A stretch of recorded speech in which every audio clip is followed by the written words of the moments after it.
I'm crazy. We've been friends for. Everything good at Humana? Lovely. That's a wrong question. I could have asked all night, right? Lovely, lovely, lovely. Absolutely. I turn mine on. Well, the result we held.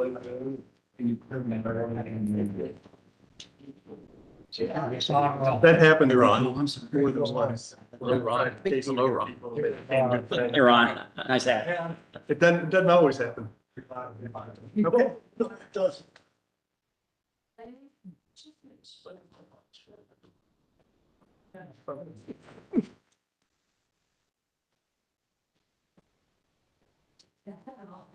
Okay. 7 o'clock. Cal. Good evening, everyone. 7 o'clock. I'll call the meeting to order. This is the Monday, September 16, 2024, regular meeting of the City of Prospect, Kentucky City Council at 7 o'clock. So first item on the agenda is the approval of minutes of the August 19 regular council meeting. Are there any additions or corrections? If not, is there a motion to approve? So moved. And that's Mr. Clark made that motion. Is there a second? Second. That was Mayor Evans. No, That was Don Gibson. Don Gibson. And all in favor, please say aye. Aye. Minutes are approved. Comments from citizens? Anybody got anything to say? We've got our fire department is well represented here. Stand up. Yep, we're going to give you a speaking part. Just quick one, I'll thank the chief myself, thank you for all that, obviously. Want to stop and try to interact a little bit more with our individual city councils. We haven't done it the best, but we've been trying to fix that, so if there's any questions, I can sure we will do that. Well, we appreciate that. We had a meeting with the chief and our public works and police a few weeks ago after we got through April 2nd, and everything went pretty well under the circumstances, but we realized we didn't really know each other like we should. So it was a good opportunity to meet, and we appreciate all your service, but we appreciate you also being here this evening. Okay. Next item on the agenda is the mayor's report. I've got a number of things to talk about this evening. In this report, I will comment on the pedestrian bridge in Harrods Creek Park, the status of our efforts to recruit police officers, the appointment of our new police chief and our new assistant chief, the LDG litigation, a grant awarded to the city by the Prospect Goshen Rotary Club, new chairs for the dais in the council room, last evening's concert, and upcoming city events. First, I am pleased to report that the pedestrian bridge in Harrods Creek Park has been installed. It looks terrific and is ready for use. There's still a few cleanup items, but it's ready, and as I say, it looks terrific. We will dedicate the bridge on Sunday, November 24th, in connection with the Harrods Creek Park Trail Run. Turning to our police department, I'm pleased to report that we have been successful in recruiting 2 new full-time police officers. As I had advised previously, we have been averaging 2 hours per day when we did not have a Prospect police officer on duty in the city. During those times when one of our residents called 228 cops, the dispatcher would send an LMPD officer. Because of our 2 new police officers, effective October 1, Prospect police officers will once again be on duty in the city 24 hours per day, 7 days per week. We clearly would not have been able to make the new hires if the council had not substantially increased the pay for our police. While I'm reporting on news in our police department, I remind the council that Jeff Sherrard will be retiring October 31st. At the October council meeting, I will be appointing Tony Denham to begin service as our chief effective November 1. I will also be appointing Sergeant Michael McKeon as our new assistant chief. By state statute, the council will consider whether to approve those appointments. I have previously reported on LDG's lawsuit against the city. The trial of those claims had been scheduled to take place this month. However, the judge has canceled the trial date. We expect the new trial date will be in the spring or summer of 2025. On September 25th, the judge will hear further arguments on the various pending motions for summary judgment. Next, I'll report on a grant that we received from the Prospect Goshen Rotary of $5,000 to assist us with efforts to educate our residents about the benefits of recycling. We will be working with Professor Jason Pope from Western Kentucky University on surveying our residents and on developing a plan to promote recycling. Professor Pope is a leading expert on how communities deal with solid waste removal. With regard to new chairs for the dais and the council room, I made a visit to Office Depot in St. Matthews and tried out chairs that would be appropriate to replace the chairs we're sitting in. I have a chair here that I believe fits the bill. The price of the chairs is $179, but they're on sale for $79. So we can replace all 9 chairs for $720. I invite the council members to try the chair out and let me know if you like it.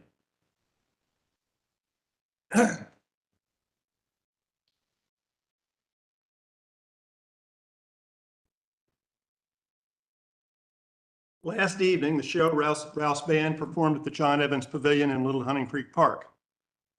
The concert drew our largest crowd to date, with approximately 200 people in attendance. The sweet and savory food truck added to the festive atmosphere.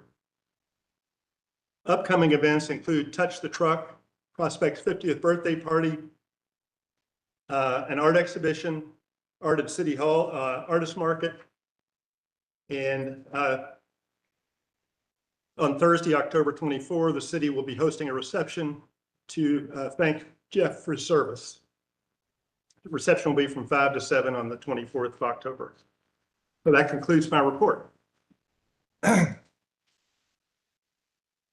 Financial reports, John.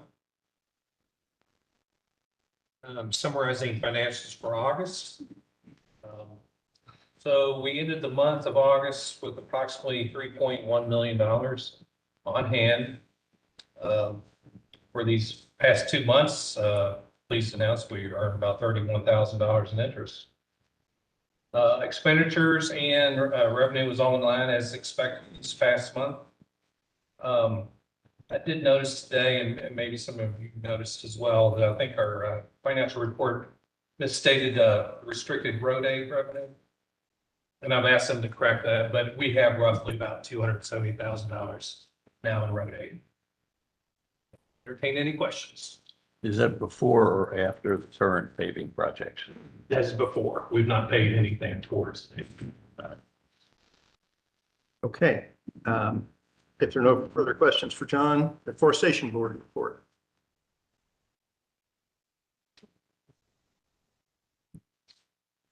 Now, first, I'm going to pass around the picture.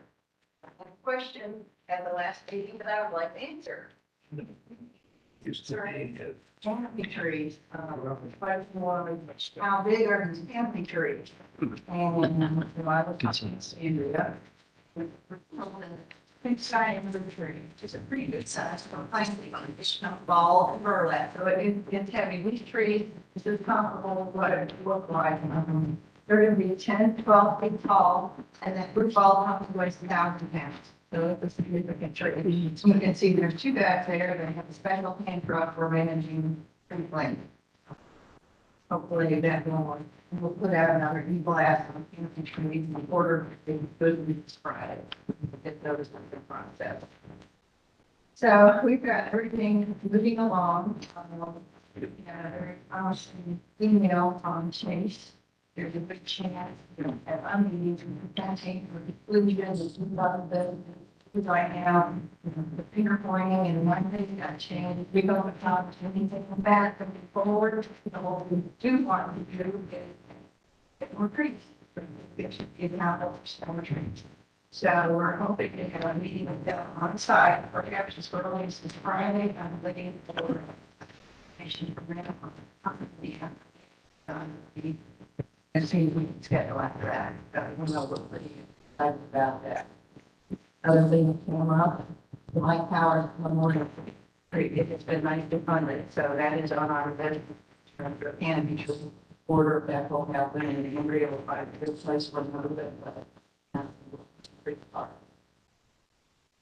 Some questions, other treaties, we're having discussions about different cases and how they were for ordinance. Some that they filed, some were still under discussion by subdivisions, so verify those and then get that. I mean, moving around and make sure that these trees are still there or they haven't been addressed.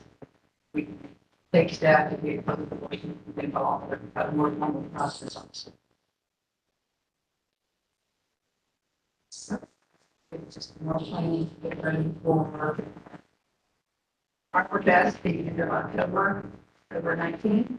75 trees will be giving away. Already get one arborist from Second Tree following work with us. He was fabulous. He's done it 2 years for us. I reached out to Jack Megan at the forester. He possibly join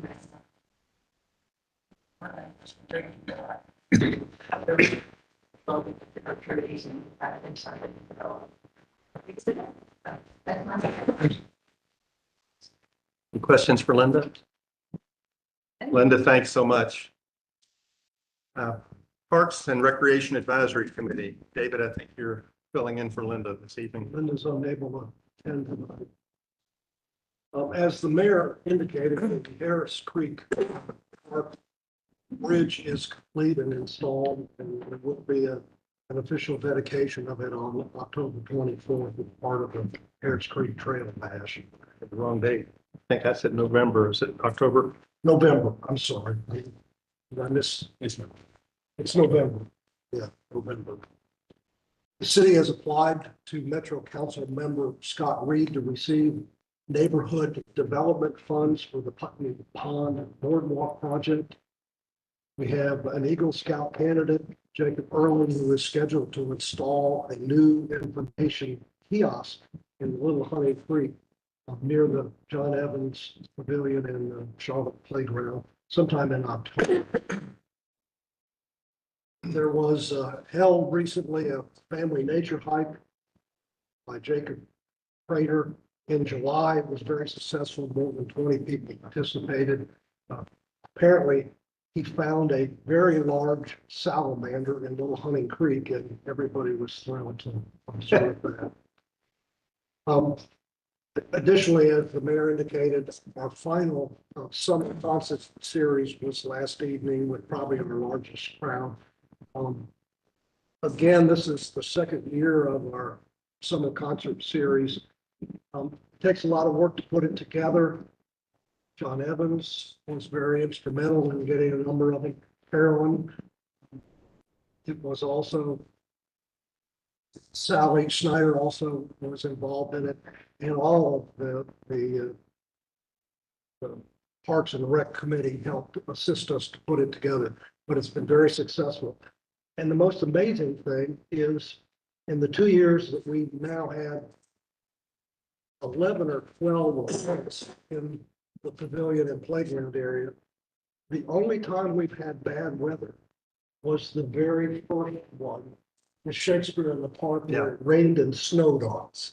So we had hail. we've been very fortunate. We had hail, we had wind, we had sun. It was amazing. Additionally, to let you know, the registration is currently open for the Harris Creek Trail Bash. Again, November 24th is the date. Any questions for David? Thank you, David. Police report. Chief?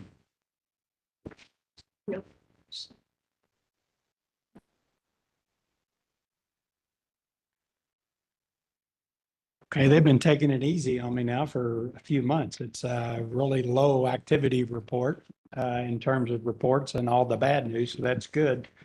You know, for the last few months, I've reported that the house checks have been down. Actually, that was a mistake on my account because we've had less police officers doing house checks. Those numbers should have been down. when you think about, we've had two less full-time officers that were not doing those checks. So that number should have gone down. This last month, they were only down about 150 over what they would have been in the same period of time last year. So I don't know actually that people are requesting fewer house checks. It's just that we've had fewer people doing it. Because everybody that goes out takes the house check list. So they would be normally checking those. The reports, there's no felony reports listed. There was one event that occurred that involved a fraud, but since it really didn't occur here, but we took what we just called like an incident report where someone was scammed out of money and they ended up purchasing gold bars in Ohio. But it was a clever scheme and the guy was embarrassed that he was taken and they almost got him for some more, but it was to the tune of $80,000. And it's the way that these people can do this is just amazing at how they can convince you to do this and transfer money and then have access to an account that they can purchase this. And it was done in some small city in Ohio where there was actually a gold bar that was purchased and was observed by a police agency in another jurisdiction. So they do have a little bit to go on, but, and then they called back and they almost got him again before he realized what was occurring. So Sergeant McKeon's been working with them to try to see if they can get some resolution, but usually these people are not in the location where all of this occurs. But it's truly sad that that this can even happen. Other than that, just a few little minor misdemeanor reports that really were of no significance. But does anybody have any questions? Any questions for It's Jeff? pretty quiet. Wish there was more to report. No, it's good. It's good when you don't report. Going out with a whimper, I guess. No, it's good. It's all good. Okay, the unfinished business, the first item is the second reading of the ordinance that would have increased compensation for council members. Frank Fulcher dug into the statutes a little bit, and it seems that we would have had to have taken that action before May for it to be effective in 2025. For that reason, we'll take this off the docket and consider doing it at a later time that would become effective, if it's passed, adopted, would become effective January 1, 2027. But that's not on the agenda this evening. Next item of business is under new business, a municipal order consenting to participation in the Metro Partnership Program with suburban cities. And this has to do with the grant from through Scott Reed's good work for us for the boardwalk that we're working on or planning from the back of City Hall over to Putney Pond. So this is just part of the paperwork. John, do you want to explain any more? Yeah, I think he summarizes. We just need this to be able to qualify for it. Is there a motion to approve this municipal order? So moved. Second. David Holmes moved, John Clark seconded. Is there discussion? If not, we'll do a roll call vote. Sarah, I'll start with you. Yes. John Gibson, Yes. John Evans, Yes.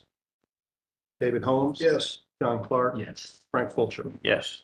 Right, that's approved by a vote of 6-0. Next item on the agenda is another municipal order. This is an appointment by me. When we amended the forestation ordinance, we increased the membership of the forestation board from 5 to 7 members. So with that ordinance now being in place, we have 2 vacancies. And I've nominated David Timmy and Stephen Houston to serve on the Forestation Board.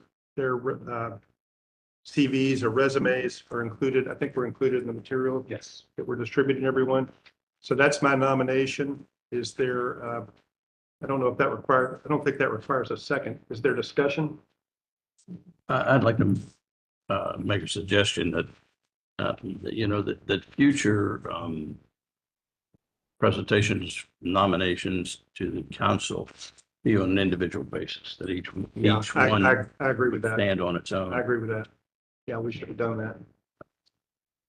And we can consider them separately, even though we haven't done the municipal order that way. Or we can go ahead and consider both of them together this evening. But going forward, maybe this evening we'll do it the way we've got it set up, but going forward, we'll do them separately. So if we're ready to vote, those in favor of the municipal order 7, I'll start again with you, Sarah. Yes. Don Gibson, Yes. John Evans, Yes. David Holmes. Yes. John Clark. Yes. Frank Fulcher. Yes. Okay. The next item on the agenda is an order consenting to the nomination by the mayor of Sally Schneider. Nope, that's not right. It's not Sally. Sally's not able to do it. Sorry, I didn't get that one. Yeah, I did not. Dr. Peggy Patterson, who lives on Riding Ridge. And Sally's not able to serve on the Code Enforcement Board because she's on the Parks Committee. In order to be on the Code Enforcement Board, you can't be on any of the committees or boards. So Peggy is, I think her bio was in the materials that was distributed also. If not, I can fill you in. She's a Center College graduate. She's a lawyer. She was the first federal judge. She's a magistrate judge in Kentucky, first female federal magistrate judge in Kentucky, serving 1990 to 2016, I believe. And in Ashland, Kentucky. She now lives in Prospect and has lived here for a number of years, as I said, on Riding Ridge. And I called to ask her if she would serve as the alternate in the Code Enforcement Board. And she said she'd be pleased to do that. So that's my nomination. Is there any questions or discussion about that nomination? If not, we'll vote. I'll start, Frank, with you. Yes. John? Yes. David Holmes? Yes. John Evans? Yes. Yes. John Gibson? I forgot you earlier. We'll get back to you on the League of Cities. I missed that. And It's all right. yeah, I just realized that. Sarah? Yes. Okay, that's approved by a vote of 6 to 0. And looking at Don, I realized that I had skipped over him when we were doing the reports. We had the Jefferson County League of Cities report on the agenda. Don, if you've got anything to report, this would be we'd appreciate hearing from you. Okay.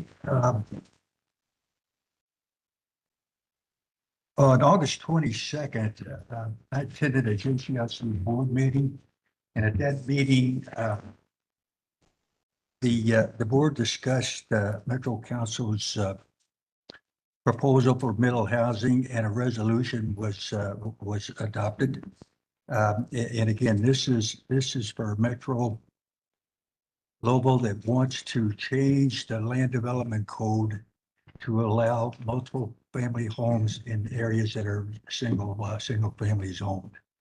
That will require amendment that will be presented to Metro Council sometimes after April by Mayor Greenberg. And there's a lot of whereas, but I'll read you the bottom two, which kind of pretty much sums it up. It says, whereas it's essential to balance the need for increased housing options with the preservation of the unique character and integrity of established single-family neighborhoods whose residents purchase their homes with a reliance on a stable condition. The Jefferson County League of Cities is opposed to the current version as proposed, but will be open to discussing a limited version of this proposal, one that protects existing neighborhoods. Now, what the amendment they're proposing would affect every area except rural cities that have zoning power. And there's about five or six of them. It would be Shively, J-Town, Middletown, Indian Hills, and Prospect. All the other areas would it would be open to apply to that.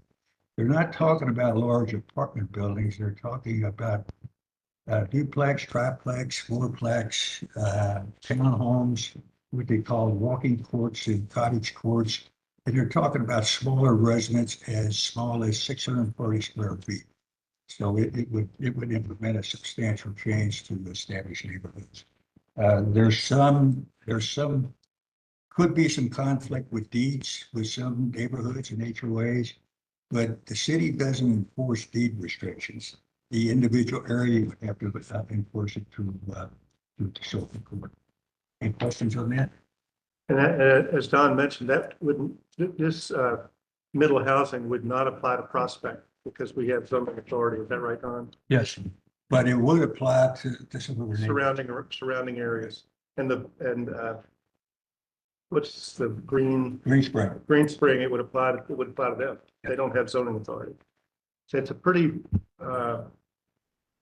significant step. Other cities have done this, but what they've done is limited to the urban service district. And whereas Metro Lobo is wanting to do it throughout the county. And some of the mayors of the smaller cities have met. I met with the mayors of Glenview Hills, Glenview, Rolling Fields, one or two other cities. And the one nice fellow, I think, from Rolling Fields has been sort of taking the lead on it. Right. And it could be pretty significant. And all of that activity culminated with this resolution. Right.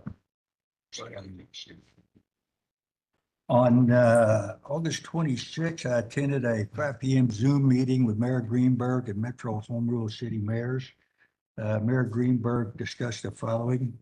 Metro Lobo has entered into an economic development alliance with 60 companies, University of Lobo and University of Kentucky. The purpose of the alliance is to drive economic and brand development, better ways to do deals and sell the city. There's been a meeting that initiated a nationwide search for a CEO to lead. Initial focus is downtown, the airport, but we'd like to expand to other sections of the cities as well. Mayor Greenberg also said that Lobo was one of the 6 cities being considered to host the annual Sundance Film Festival. I guess you saw on TV.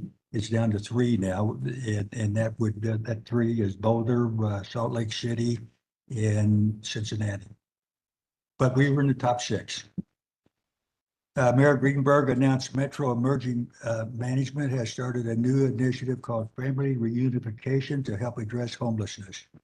Emergency Management Director Jody Meeman explained the initiative is with the 7 counties mental health services whereby homeless people are interviewed to determine where they are, where they're from, and any family members.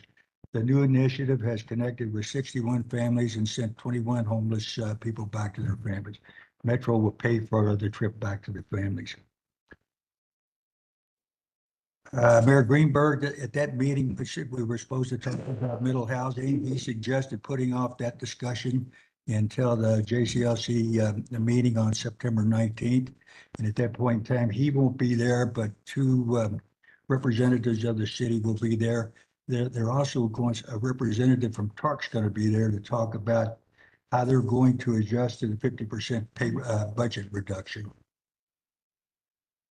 Mayor Greenberg presented Jessica Kincaid, who is in charge of arts in the city. The initiative is focusing on public art, but encourage participation of any art initiative in Metro Home Rule cities. I was thinking our City Hall initiative would seem appropriate for at least recognition. Any questions? Any questions for Don? Don, did you say that Metro Council will vote on the middle housing proposal? Yes. You'll have to, the amendment will go before Metro Council, and there will be a vote. So that's an amendment to the land development code. The amendment is to the land development code to allow multiple housing to be built in areas that are currently zoned single family housing. Normally that would require a change in zoning, which would have to go before Metro Council. This eliminates it. Any idea when they'll vote? Excuse me? Any idea when they will vote I on think you that? said April. You know, the state legislator legislation said he needed to put that off till April. Okay. So sometimes after April, he'll present it to the Metro Council, probably pretty soon. They're willing to do this. Thank you. Okay, that concludes our agenda. Anything else we need to talk about? If not, is there a motion to adjourn? Before you do, when and where will the arguments on the summary judgment conclude? A little bit more on that. The arguments will continue on Wednesday, September 25th, a week from Wednesday, Where? at Jefferson Circuit Court, in Ann Bailey Smith's courtroom at 1:30 p.m. And the first, I think the first argument will be our lawyers will argue our motions for summary judgment against the motion against us. Metro also in this. Metro is involved. First hearing lasted 3 hours.